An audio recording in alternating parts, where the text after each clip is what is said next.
Rosie, Cooper, come on. Out. Come on, out.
Well, hello, everybody. Welcome to our LinkedIn Live event.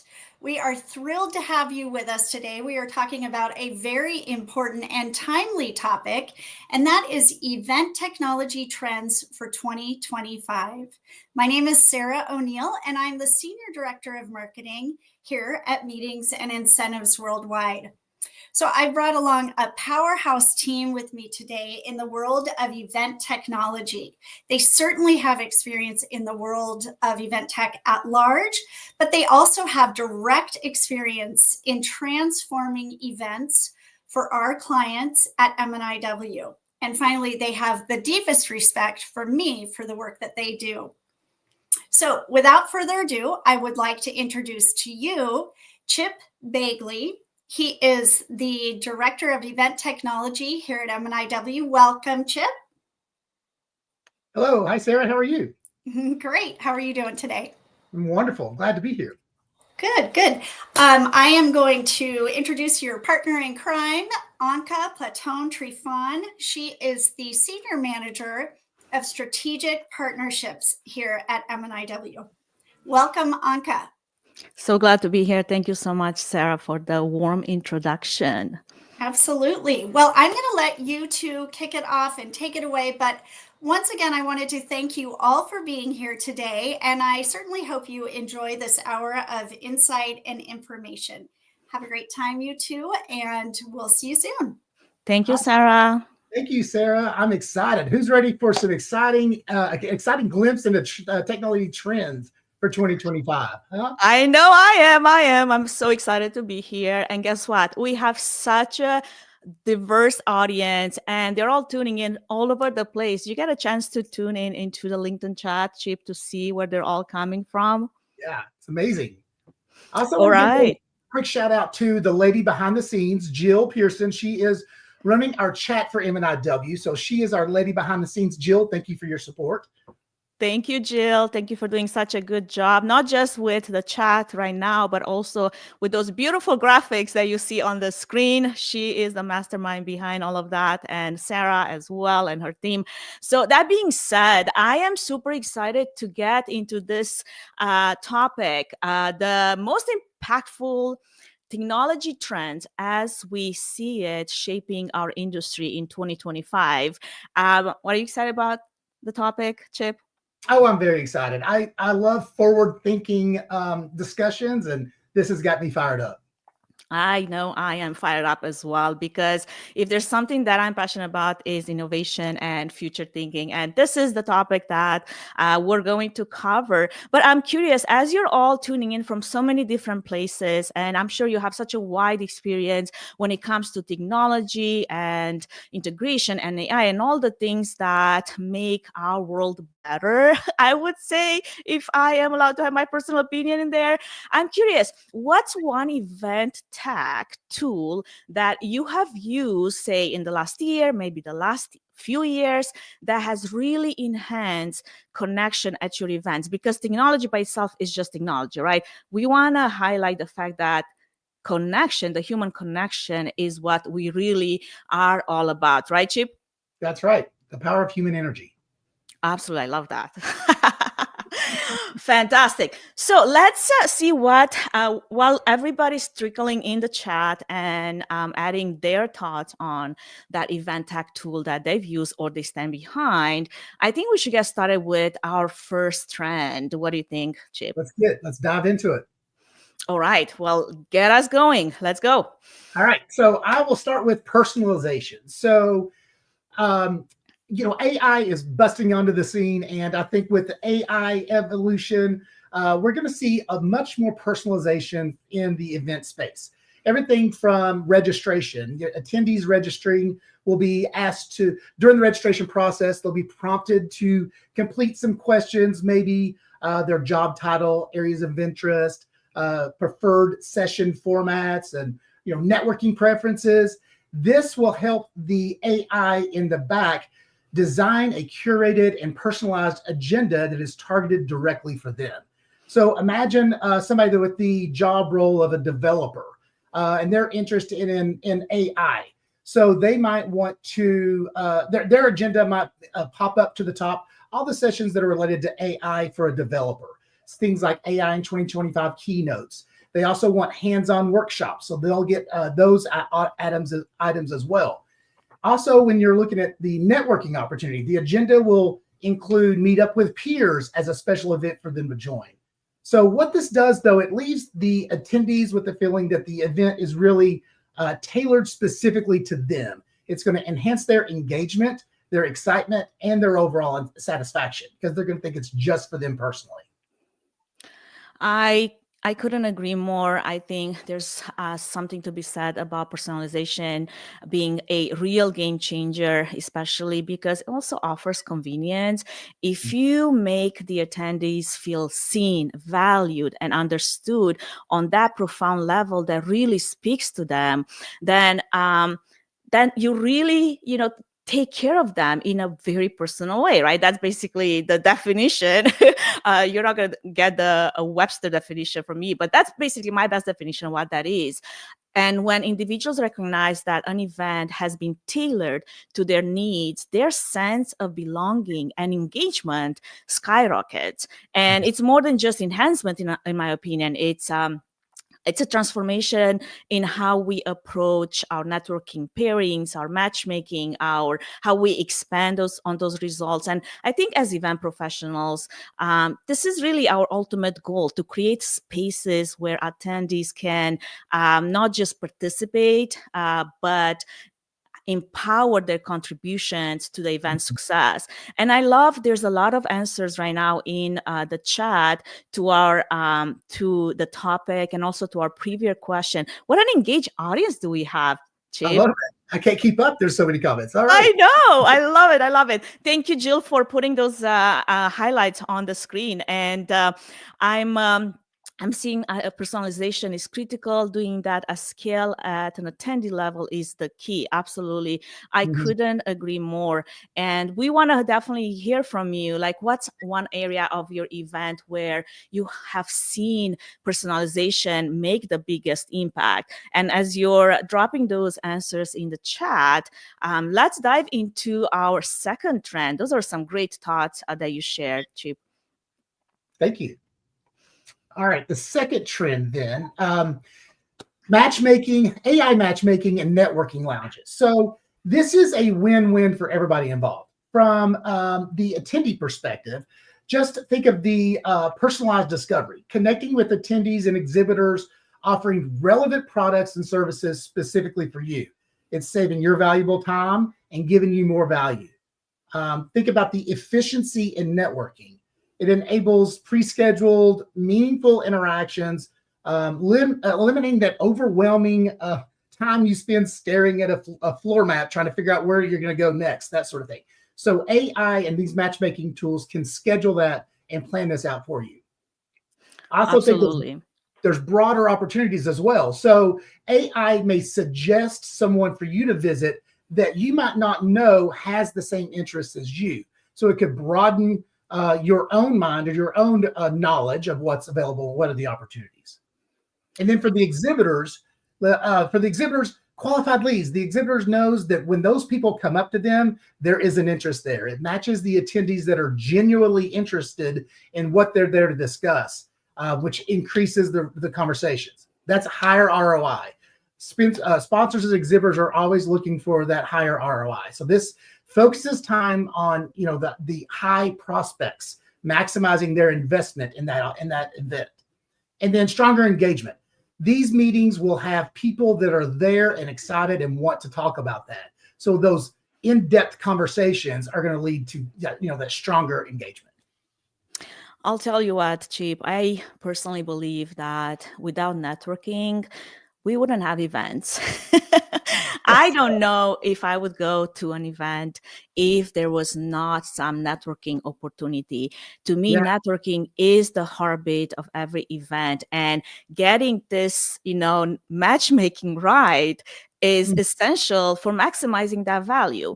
Now, we've used tools in the past, as you mentioned. There were different ways in which we would take the registration data and then the attendee tags to create matches, and that worked pretty well. I mean, it barely scratched the surface, but it did the job.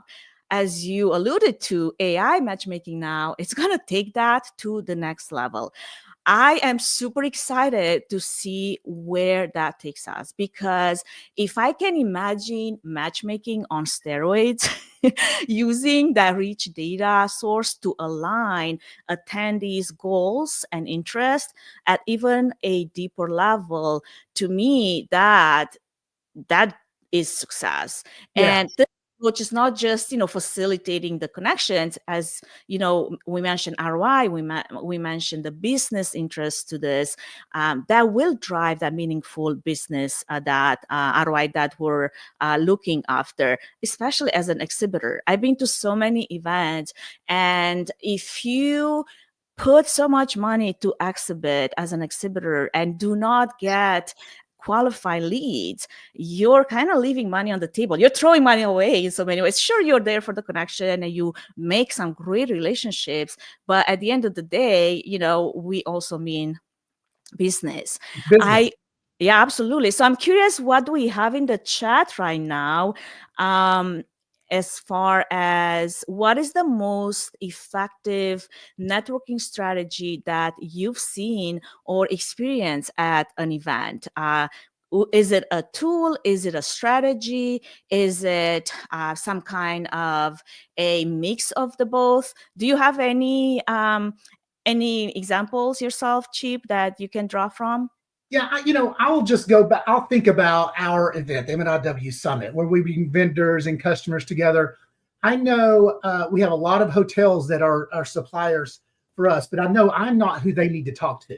So me stopping and interacting with their booth, while I want to thank them for being at our event, I'm not their target person.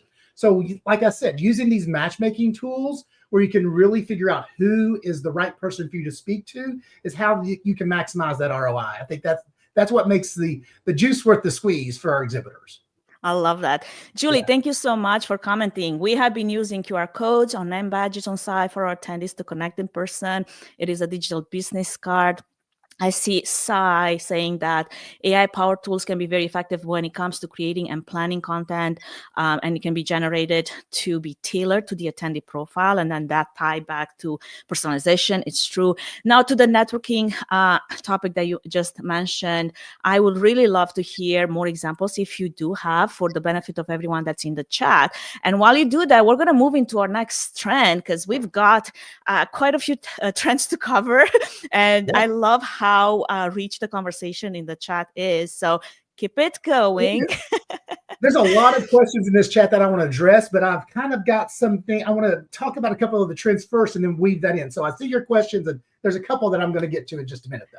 Yeah, absolutely. And make sure that you vote on the questions that are in the chat that are really speaking to you, or you're really interested to hear the answer, and that will help us curate it a little bit. But fear not, we will get back to you afterwards if we do not get a chance to do it during this live stream. So just know that we're going to be definitely collecting those questions, and if we don't get to it, don't worry, we'll find a way to do that. Now, trend number 3, I have some feelings attached to this trend. Me too. How we're going to dig into this, I feel like. Yeah, that's right. So AI chatbots for registration and engagement. I'll tell you right off the bat, I am not a big fan of chatbots just for the sake of having one, but they can definitely be very useful tools when you apply them thoughtfully. They can, answer your very basic frequently asked questions. They can even guide attendees through a sign up, or maybe it can send some personalized reminders. And I've seen them in action. I've used them myself, and I think they serve their purpose. But at the same time, we have to think about this. Registration is our first touch point with our attendees. And that really sets the tone for the entire attendee experience. And while, you could use a chatbot, and that's been increasingly popular to handle, frequently asked questions, as I mentioned, sending personalized invitations and keeping that human connection to your registration is utterly important.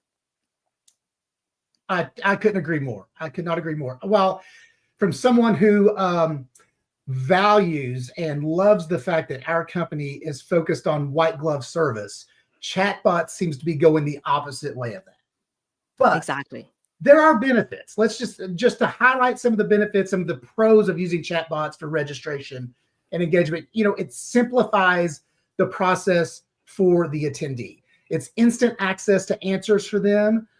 It's available 24/7 for them, and it can be personalized and tailored to their experience based on the questions they've answered during registration or previous engagements. So that's the benefit for them. And also for the planner, just from, and I think a lot of you can probably map this onto your own life. If in your job, if you could take the not mundane, but the repetitive tasks that you do day to day over and over and over, and just compartmentalize them over there, and they just get done automatically, how much time would you have to be more creative, to take something to the next level, to rewrite that paragraph, to make sure that it's right, to, from a web design perspective, to how can you enhance this web design? Those are, from a planner perspective, how could you tackle something that's really big that needs to be handled, those complex issues, or strategic? Look at the strategy of the event. So putting all those repetitive tasks in a bucket and compartmentalizing them and getting them out of the way, so to speak, enhances your ability to be more creative and more productive. So that's the benefit of the chatbot. Couldn't agree more. And Julie, to your point there, I think AI would only be useful for registration for very, very, very, she's really highlighting for the very simple questions like, what is the hotel address? What is the deadline to register? Anything more complicated? I agree. I mean, it would work, but it would take away that human touch. So what I'm hearing from Chip, from everyone that is sharing their thoughts in the chat, what truly makes a difference here is striking that right balance. because technology should serve as an enabler, not a replacement for human interaction. So if you do plan to use this hybrid approach of your chatbots handling the straightforward tasks that were mentioned, but then you have a human that is readily available for a more personalized support, that really ensures that attendees feel both supported and valued. And that also builds trust, right? I think trust is an underrated element here, because that really sets the stage for a positive event experience that technology alone cannot achieve. I am thinking of how many times I've used a chatbot, let's just say like, flying and having to change my flight last minute, and using the chatbot and then just begging for a representative to talk to me because I would rather be talking to a human and explain to them, this is my situation, I need to make my connection, can you help me please, right? So those are the type of instances that having someone that is readily available, we will build that trust with your brand, with your event, and I cannot overstate that more. And I think those are the comments that I saw in the chat. Anything else that I feel like the chat is a little delayed for me. So I want to make sure I'm not missing anything. Anything else that stood out to you, Chip? Yeah, I think one person asked, how do you ensure attendees feel valued and connected when using AI-powered tools like chatbots or matchmaking? To me, for the chatbot specifically, my preference or my recommendation is bake in the option to bypass the bot, right? If I'm someone and I have a complex question, I need to speak to somebody, let me bypass that and get a person. So I think having both avenues, and that way you're accommodating people that have different preferences. So I think that's how you handle that. I couldn't agree more. Any other questions that, let's see, that popped up that I might have not seen? Okay, just scrolling through the chat right now. While I do that, let's get into our next trend, Chip. Yeah, okay. So data analysis. So this is important because just think about all the information that we are gathering during events. Are we maximizing what we're getting out of that data? There's a wealth of information there. So I put together a little hypothetical case study, and pardon me if I read some of it, but this is something I wanted to kind of get through together. So here's the client it's a global technology conference seeking to enhance attendee engagement and sponsor ROI. So this is the case study we're analyzing, and we're going to focus on how to take that data and get the best return on investment for it. So the challenge is the event team needs real-time insights to measure attendee engagement, optimize session participation, and improve your sponsor visibility. So our traditional reporting methods are maybe too slow or lack the detail that you need during the event. Our solution, let's bring in a BI tool like Domo to aggregate the data, pulling from different platforms, whether it's the registration platform, the mobile app platform, session attendance, exhibitor interaction. We can create real-time dashboards that give you the analysis and visualizations that you need to take immediate action. So what do you get out of that? Session optimization. You can immediately, in real time, see which sessions have underperformed in terms of session sign up. We could send push notifications or targeted email communications to those folks that might be most interested in that session, and that would increase the attendance or the registration. Sponsor engagement. Use heat maps to show which exhibitor booths had low traffic last year. How can we incorporate better signage, better push notifications, better communications to boost those low visited booths? Content strategy. Post-event surveys can show you what attendees got most out of which session. This can help you shape the programming of the future based on what your audience is interested in. So the outcomes with this hypothetical case study is increased engagement. Overall, attendees will increase their engagement by proactive session sign up and adjusting the booths. Higher ROI for sponsors. Like we mentioned earlier, our sponsors want to get their return on investment. It's a business, right? So improved visibility for them. Targeted action leads to more increased interactions with those visitor booths. And then enhanced future planning. Like I said, take the data from this year and use that to make next year off the charts. So It's about taking this data, using it effectively and efficiently, and then building on that for the future. Exactly. I love this case study that you brought up and presented to us. Any thoughts in the audience to what was presented? And if you have any feedback that you want to share, please drop it. What I wanted to highlight here is data is not just about tracking metrics, it's about providing the value and ROI of meetings and events. And beyond the operational insights that you use data for, data is also becoming this critical asset that you can use to integrate events into the broader marketing and sales tech stack. Data-driven insights aren't just about the numbers, right? They're about the momentum that you can build. When you integrate the event data early in your planning process, not only does it smooth the workflow, but it also ensures that event aligns then with the larger business objectives. It's not about amplifying success. It's about measuring. And what do they say about what you don't measure, you can't really track, right? So the earlier you have the ability to integrate a data tool, as Chip mentioned, Domo or any other tool out there that you particularly use or prefer, and the earlier you get to integrate it into your planning process, the better then you can measure and amplify the success.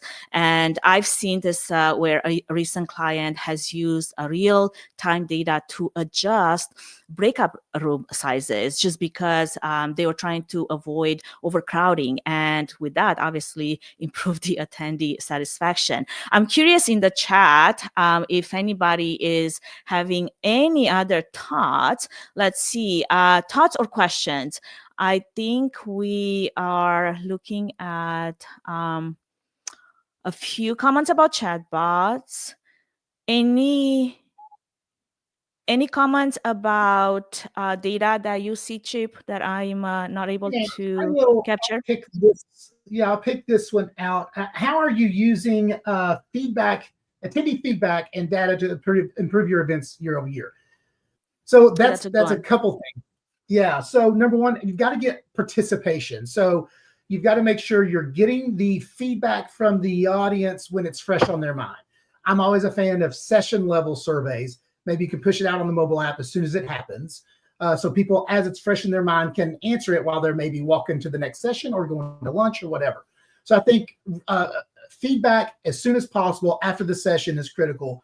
The other piece that I would recommend there is to really analyze the questions you're asking and how you're asking them, and also giving comment boxes. So people, if they want to elaborate on what they would change or make better, they can do that. That's valuable insights that can make you make slight adjustments for future programs that could have a big impact on your score, how many stars people give your session, that sort of thing. Your audience is giving you what they want, and this is your opportunity to, in return, give them what they're asking for the next year. I love that. To Lori's question, I think we missed that during the AI chatbot trend, resources for learning how to use it. Lori, would you mind maybe give a little bit of detail of what specifics you're thinking about as far as resources? And thank you, Sai, for dropping a link in there. I saw that. Very cool. And then I guess I'm up to date. Are we up to date, Chip? Are you seeing anything else that? Yeah. Okay, perfect. I think we're good so far. Yeah.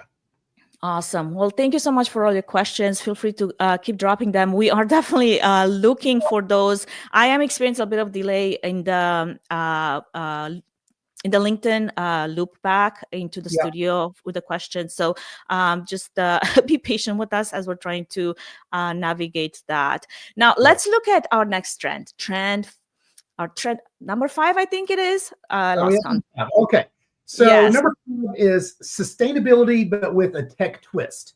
So this is the opportunity to look at food waste management platforms that can connect surplus food from events with local communities that are in need. So, Copia is a great example. This reduces food waste and it supports social causes in the local community where your event is being held by tracking the volume of food and redistributing it to the places that need it. So it has an environmental impact, less food going into landfills, and it also has an impact on CO2, carbon emissions, and that sort of thing. So highly encourage you looking into that. There are a couple more I want to mention. Travel emission calculators. You can use these to integrate with your registration platform and know, for example, when they're traveling to a meeting, which the home airport you're departing from, where you're traveling to, layovers that are involved. Once you land at the destination, are you taking a train, a taxi, that sort of thing? And this can calculate your travel footprint for yourself and add it all together for the entire event. And that gives you the opportunity to make, an impact on that if you so choose. So, CO2 emissions, all that can be calculated in one big, large number or on an individual basis. Absolutely. I think to what you just said, and the use of Copia, I dropped in the chat a few stats that our marketing just posted recently on the Facebook, on the LinkedIn page. And to me, that just blew my mind. Okay. To be able to measure, and also to what Kimberly just mentioned, this goes into the data, the use of data to show ROI and contribute to the bigger picture. That right here is amazing to have all this impact being done. It's tremendous. And when it comes to sustainability, I think that AI can also be a powerful tool due to its ability to rapidly assess the data that you have, detect the patterns, and then predict future outcomes. And this is something that plenty of environmental organizations use it for this purpose alone. And planners can use it too as well. Think, creating an easy to read data set, quantifying the carbon emissions from your event, and that can be done in seconds. Or sourcing or doing research for a venue that really takes into consideration what the carbon footprint that it produces. A conference center that would limit some of the carbon emissions that come with events, and using AI to prioritize the renewable energy opportunities. And to me, sustainability, this is where it goes way beyond the technology, because if you also do the human side of working with your partners and your vendors to really share your values, that will contribute then to a more responsible event ecosystem. Because at the end of the day, right, sustainability isn't just about what we save, it's about what we can give back. And those metrics, when they were shared, I was just like, right here and there, like, this is amazing. And that also showing that kind of impact, that again goes back to the trust, right? Builds trust, but then also it helps offset some of the emissions and the waste that truth is just part of putting on events. And if you can also highlight the attendees' engagement, then you bring them into the story, and then they feel like they're part of it. They were part of those numbers, and they were also participating to the overall goal that you shared in your marketing and you share with them for your event, and then you were able to achieve some of those goals. Sustainability is huge, and I'm super passionate about seeing how much technology and AI could be used. There's also the draw side of that, the downside of AI. And actually, I was just reading a article that just came out from Smart Meetings. There is the AI environmental impact that is out there that we need to be aware of, but not to point the finger. It's just to be aware of the impact, and then help develop, support systems and in a way that we can use AI ethically and responsibly. Yeah, I want to give a quick shout out to M&IW sustainability champion, Donna Collins. I see her comment in the chat. Donna, I'm so glad you're watching. She put in a quote that I want to say out loud. The quote is, "We don't need a handful of people doing zero waste perfectly. We need millions of people doing it imperfectly." So round of applause for that quote. I love that. And, for me, sustainability has evolved over time from being something that's good and will have an impact on the world to from a nice thing to do to something that's just the right thing to do now. So I'm glad we're really focusing on that. And I want to give a shout out to one more sustainability platform before we move on from this area, and that is digital swag platforms. So just imagine replacing physical giveaways with a virtual option using tools like Givesly and that sort of thing. It cuts waste from unused things that people aren't going to use, but enables meaningful contributions, perhaps maybe planting trees or a donation to somebody in somebody's behalf. So it's really a good option to replace those. It's a sustainable option, not a good option. I won't promote it, but it's a sustainable option if you want to replace those physical bags with a digital swag bag. And if I may say, it is the responsible thing to do. I don't know how many times I walked away from events with a bunch of swag that ends up in the landfill. I don't know what to do with it. I'm not given the ideas. Hey, by the way, maybe you should donate it to this, or maybe we should recollect it. If you don't plan to use it, instead of throwing it away, here's a donation box, and we'll have a plan for it. There's so much waste with just those things alone. And I'm glad that you mentioned that, because it's important to keep that in mind. I wanted to point something else that was said in the chat. Julie, I think, said, we have added a sustainability tab to our event app, and we use this tab to call out any venue, transportation, or supplier initiatives that may otherwise go unnoticed. That's awesome. Everybody wants a bit of like patting on the back and kudos, right? If you are, as Donna mentioned, if you're part of the many that are doing something, let's recognize those efforts, because it can be so overwhelming to look at the immense amount of work that needs to be done and just put your hands in the air and say, I don't feel like my little trying here is making any impact. I don't feel like everything that I can do will make a difference. And I think there is so much more to that. But going back to Donna's comment, do your little thing, and let's highlight those moments and give the kudos where they are. Or what they're earned and needed. And with that, I think we are ready to get into our next trend. And I'm a little passionate about this as well. I know we're both passionate about sustainability, but let me tell you why I'm passionate about this one, okay?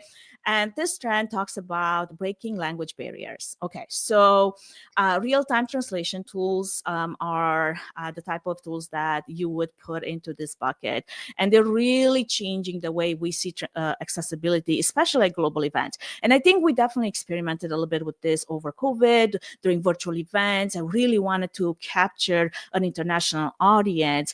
And we use captions to live audio translations, to language interpreters, and to sign languages and all of that. As an English as a second language speaker myself, it is incredibly meaningful when I see those tools that are being used, because it really shows the thoughtfulness and it creates a sense of belonging for attendees like me that sometimes might struggle to follow through, or I need captions to read along, or I might need a completely different language to be translated to, which is common, especially, for events that are of international nature. So when people feel like their unique needs are accounted for, it really fosters that deeper engagement and connection. It goes back to the connection, to the engagement, and offering those translation tools should be kind of like a standard. The same way we provide, accessibility ramps to our events, sign language interpreters, where the case may be, for those that can hear. Those inclusivity measures really touch me on a personal level, because it really shows that we care and that we ensure that everyone feels welcome. Yeah, in our business, we are producing events with the purpose of delivering content or information that we want our audience to receive and retain, right?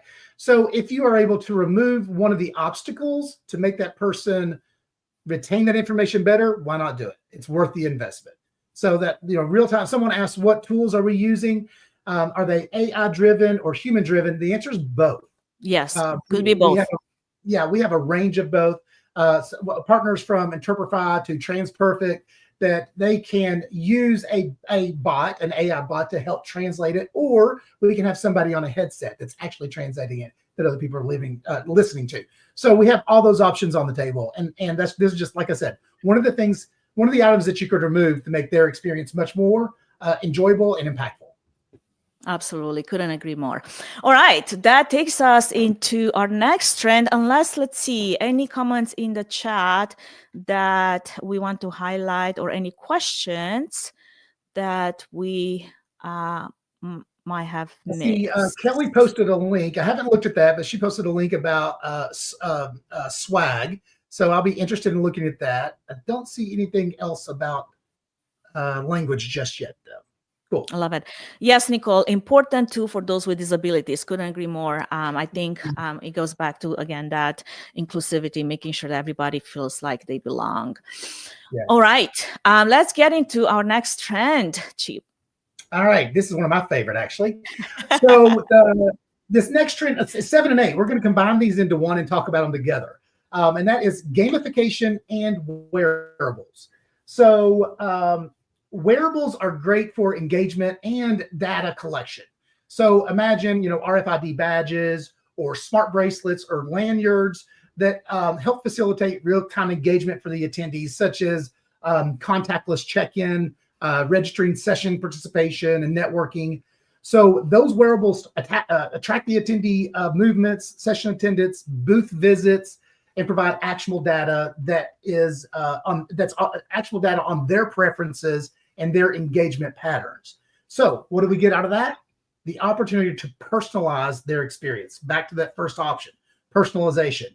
So this gives the organizers the ability to tailor the event experience to what they are interested in real time. So I feel like that's the jewel right there, is making it a personal thing.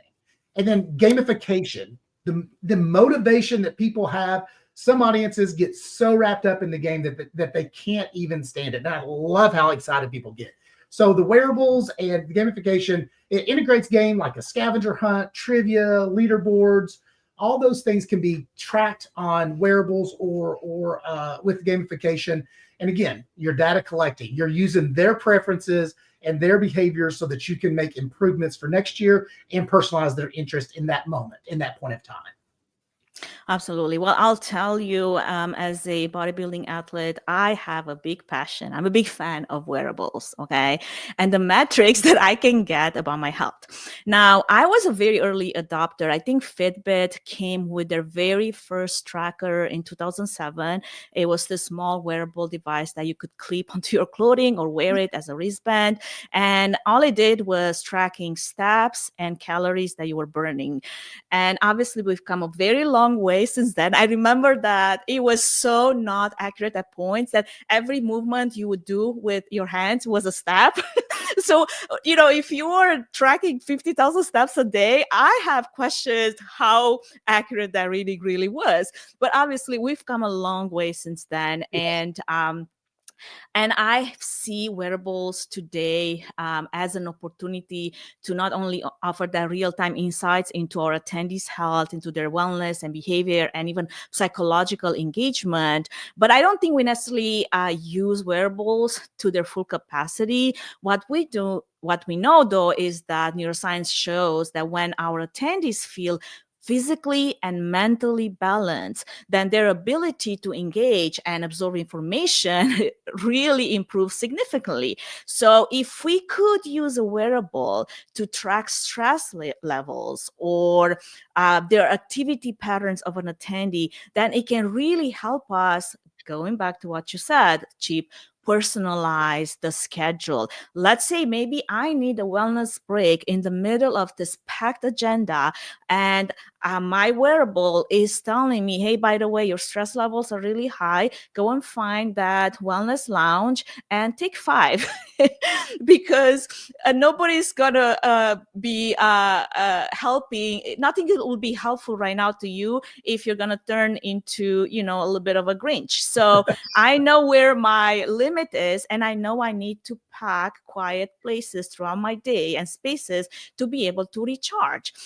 So if we could use wearable in a way that provides us not just with the data, but then with the opportunity to embed it into our tech stack, and then have some actionable steps from there, I think that's where wearables will really be taken to be used at full potential and as a tool to focus on the attendee well-being, and make sure that that event experience is not just engaging, but also supportive of the entire dynamic environment that it can integrate the learning, it can integrate the health, but also integrate the business elements and everything that we care about when we put on those events. Let's see, I see Mary. And by the way, shout out to Mary Johnson. She is our neuroscience guru, I would say. I mean, she just knows everything that is to be known about neuroscience. If you have questions, do reach out to her. And she says some wearables can track unattended psychological safety. Yes, we didn't even touch on psychological safety and how important that is, and the values they are receiving and experiencing from the content that we share. Couldn't be more accurate. Thank you so much for putting that in there. I'm curious if anyone has used gamification or wearables in any way, maybe to reward behavior that really aligns with your event's goals, or like for attendees key sessions or anything like that. Yeah, I'd love to hear people comment on that. And one more item, one more aspect of wearables that we didn't touch on that I just want to kind of mention is beyond the well-being of the person is just the engagement and interaction. In large scale events, wearables are used or phones are used to help the audience engage with the music or what's happening at a concert, or basketball introductions. There's all these things can sync now and play with music that creates a wonderful experience for your attendees. So beyond that, also just the engagement of it. Absolutely. And to Regina's comment, absolutely. If you, experience pushback, or you do have to give attendees an option to opt out. Not everybody would want to be tracked that way, and it's totally understandable. That's okay. That's fine. Yeah. Absolutely. So do offer an option for anyone that does not want to participate in anything like that. Actually, I met someone last week, and she was sharing how she doesn't wear any wearables, even the devices that she has, like phone, laptop, wherever, goes, down once the work is done. She doesn't have any device in her. She just wants to be completely free of technology after work hours, just to unwind, and doesn't track anything of that nature. And that's her safety place. And that's absolutely acceptable. And that's why wellness means different things to different people, right? While I might go crazy on tracking everything, and I have spreadsheets with many columns that track a lot of variables, someone else might be like, keep me out of it. Yeah. Some people don't want to have that information. That's fine. That's fine. Absolutely. All right, let's get into our next trend. I think this is one of our last trends as we're coming to a close here. And then as we are touching on this one last trend, we're going to be closing with something that really, I think it's the conclusion of all the technology trends that we mentioned. So stay tuned. Don't go anywhere. We still have things to talk about. So we may have saved the best trend for last, for me, in my opinion. The last one is drones. And there's 3 specific ways I see drones making an impact. So obviously we've all seen the Super Bowl. We've seen the Olympics with the stunning light shows that replace the traditional fireworks with customized, eco-friendly visuals. Just imagine that's the swarm of little bugs in the sky that can display logos and messages and intricate patterns. That is such an impactful experience for the audience. That audience then in turn shares that with other people on social media. So the amplification of your impact goes even further with those. So that can amplify your event reach easily. It's no longer just for Super Bowls or Olympics. Many companies have packaged smaller templated shows that you can just swap out branding or words or verbiage or logos and then sell it at a smaller rate. My little hometown of London, Kentucky does Christmas lights over London using a drone show. And it uses their logo, it uses their branding, their messaging, but it's the same show that's kind of packaged for different municipalities around the US, but it's affordable because it's a templatized thing that you have a few things that you can take to personalize. So I just say that to think that if you think a drone show is outside the budget, it might be, but consider it. It might not be too. So look into it. The price is coming down. So those aerial shows. The second thing about drones is aerial footage of your event, whether it's inside or outside. Drones showing the exhibit hall being set up, on your pre-event days, or over the trade show hall, showing the pattern of people moving and in slow motion or in high speed. Those are impactful ways to market your event as well. Again, that will be shared immensely with other people. Then the third thing I want to mention is think about interactive experiences with drones. This is on the horizon, if not already there. Drones can deliver items. They can drop confetti. They can engage directly with an attendee during an event, making a very special interactive moment and an exciting moment. Those unique interactions can be delivering personal messages or gifts or creating that unforgettable moment that an attendee would be eager to experience. So again, that's something that you're not going to see every day in events, but that is something that's available out there. So a few ways that you consider drones for upcoming events. I love that. So what I heard you say is not only drones are the sustainable alternative to fireworks, but they offer a safer and more eco-friendly option for creating those stunning visual displays that maybe you should capture of your event if you have put so much effort into it. And unlike the traditional pyrotechnics, drones can be reused and they can be programmed for unique and interactive performances. And if cost is an issue, I would say just have a conversation, because you might be surprised. One of my most favorite examples of drones in action was used during a Smart Meetings health and wellness event last year in Arizona. I was at the Wigman Resort, and they used drones to create this breathtaking display. I think it was also my first one. And maybe because it was my first one, probably was the most memorable one. Because, the first time you see it, you're always going to be like, oh my goodness, this is something else. And it really felt innovative. And it felt like it really aligned perfectly with the event's wellness team. And it was able to, also capture all of us just looking at it like, oh my gosh, mesmerized. What is this magical thing that we are experiencing right now? And I love the sustainability benefit that it can really make the drones to be a excellent choice for events, especially if you do focus on that environmental responsibility. So thank you, Chip, for mentioning that and breaking it down for us. Any question? Let's see, actually, questions or comments. I think Marie Johnson said, I love drone shows and believe they have so much potential. Couldn't agree more. Synchronize fireworks to music that's playing for events. Yes, please, more of those. And the other thing is your pets are going to thank you when there's less fireworks and more drone shows. True. Claire, you are right. Yes, it does take, hundreds and hundreds of drones to program and synchronize to make that happen. And that's why you would want to have a conversation with a qualified vendor. That also happens to have a drone license, by the way. You do have to have an FDA approved drone license. Don't just go with something random that gave you an estimate and then you realize that you're breaking some law. Let's not do that.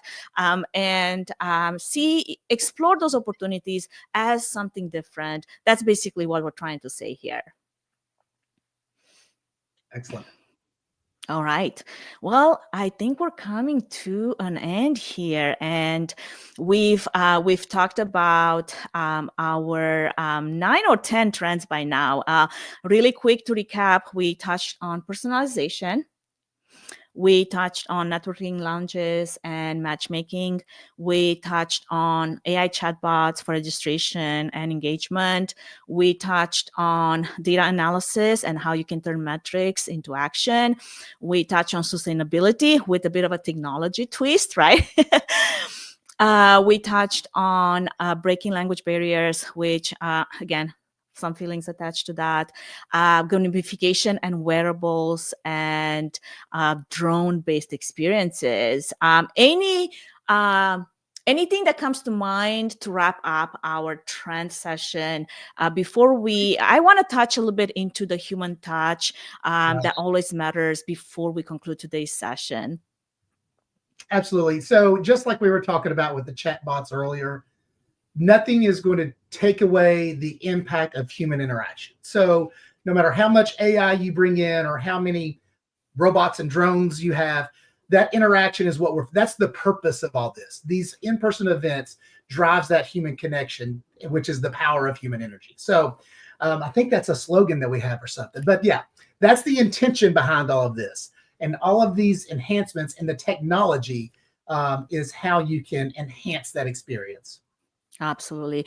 I think no matter how advanced AI might get or how advanced our technology tools might become, they can't replace the power of a shared meal, a handshake, a smile, a meaningful conversation. I hope we don't get there where it will replace it, because I have worries for my kids as adults if that will happen. And to me, human connection is truly the foundation of trust and collaboration. And if you think about it, like it is, it's formed when we share stories, when we share experiences, when we laugh at things like, let's not invade our airspace with drones. I think Claire said that. Very true. Those are the moments that our attendees take home with them. They might not remember the best meal or technology or speech or whatever it is that you thought was going to be the piece of resistance. What they're going to remember is those moments that are the memories that we form, the core memories that we form. And to me, that is what the human touch is all about. And I think it's our job as event professionals to design those type of connections, to foster those type of connections. And obviously that means, balancing the use of technology, the use of AI with the spaces and the moments where we encourage real connection. And that could be through intentional networking opportunities. It could be through designing small group activities and gamification moments, right? Or it could simply be by allowing for some unstructured time to just connect. And many people actually, it's so funny, because it was data that came out that a lot of people go to events because they want to relax. they need to escape from their everyday job. And if they come to our events and instead of like recharge, they feel like literally they need another week to just recoup from that, I don't know if our efforts were put in the right direction. So let's think about all of those things. Let's think about those trends and traditions as a way where we put our effort in a way that makes a real difference in the world and fosters the connection that personally, that's what I live for. Yeah, excellent. I'll touch on one more comment if you don't mind. Absolutely, yes. What's one way that you've maintained a personal touch at events despite using advanced technology? And some people are calling games. That's good. Games, but the small or one-on-one or small group interactions where people actually meet and get to know each other are hugely important. Whether it's your attendees meeting or any, however, that personal touch, that one-to-one or one to small groups, that's how I think you can maintain that sense of belonging and happiness that people are looking for. So that's Absolutely. just Yeah, absolutely. The most successful events, I think, are definitely the ones where attendees leave feeling connected, inspired, valued, which I hope all of you feel after this live stream. And I know that we didn't necessarily touch very deep into each one of those technologies and into AI. And we'll be more than happy to share some resources with you. Jill has already dropped in the chat quite a few.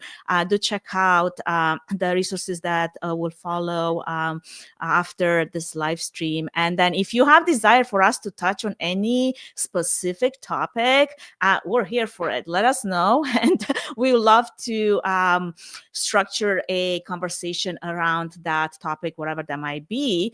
And I think with that, I mean, I'm so excited that we got to do this. Chip, thank you so much for being such an amazing co-host. Thank you. And Thank you for your support with this.